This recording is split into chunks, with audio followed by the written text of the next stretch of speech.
Bonjour et bienvenue à ce coaching axé sur sexe et spiritualité. Je ne cesse de le dire, le but de ce coaching n'est pas de faire peur à qui que ce soit. Le but de ce coaching n'est pas aussi de faire le moral. Mais le but de ce coaching est de partager le savoir. Alors comme je l'avais annoncé, aujourd'hui, je vais développer les 3 façons de faire l'amour. On peut faire l'amour avec son cœur, on peut faire l'amour avec son corps, tout comme on peut faire l'amour avec ses émotions.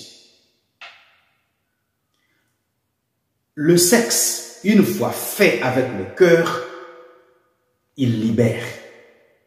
Donc, il affranchit, il guérit, il protège, il garantit. Et il rassure.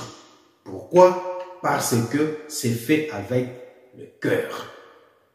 Et le cœur, c'est là où se trouve la vie qui régit tout ce qui est dans le corps. Une partie de notre corps peut arrêter de fonctionner. Un certain organe peut arrêter de fonctionner. Nous continuerons de vivre. Mais quand le cœur s'arrête de battre, c'est fini. Nous sommes déclarés morts. Alors, tout acte sexuel fait avec le cœur, c'est un acte qui est fait avec la vie. C'est un acte qui a comme objectif la libération, l'affranchissement. Disons, un acte qui a pour but la bénédiction. Donc, une fois que vous faites le rapport sexuel avec votre cœur, vous êtes en train d'être affranchi. Vous êtes en train d'être déstressé. Vous êtes en train d'être libéré de tous les fardeaux possibles. Parce que c'est fait avec le cœur. Par contre, un acte sexuel fait avec le corps seulement, ça bloque les énergies spirituelles.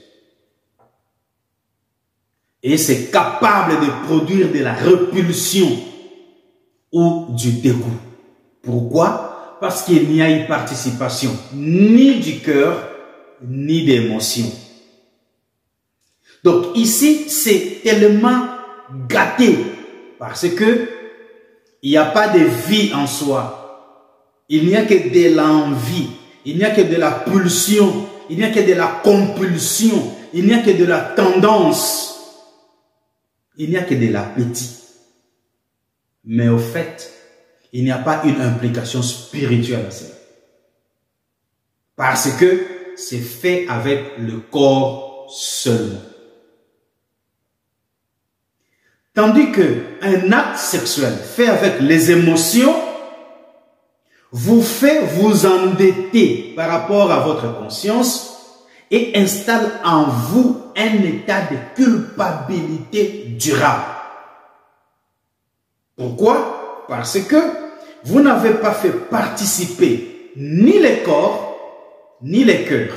Vous avez cédé à la pulsion de vos émotions et vous avez commis cet acte-là. Et, souvenez-vous, vous n'oublierez jamais cet acte-là. Toute votre vie, parce que vous étiez sous une pulsion émotionnelle. Un acte sexuel fait sans le cœur, sans la participation du cœur, c'est un acte animal parce qu'il manque son sens sacré.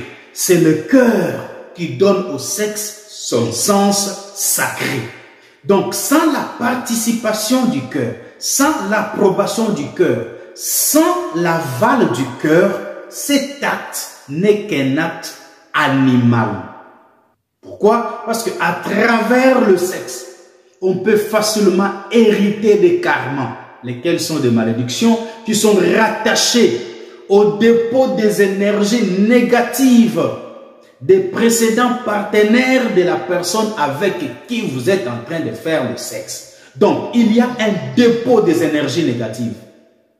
Ça s'est fait comme ça. Et si le partenaire précédent avait déposé tellement de trucs négatifs, vous êtes là pour hériter cela. Parce qu'il y a une impression qui s'est faite entre les deux personnes. Il y a échange, il y a transfert. Vous donnez et dans l'entretemps, vous recevez. Et s'il y avait un dépôt du négatif, vous ne faites que hériter du négatif.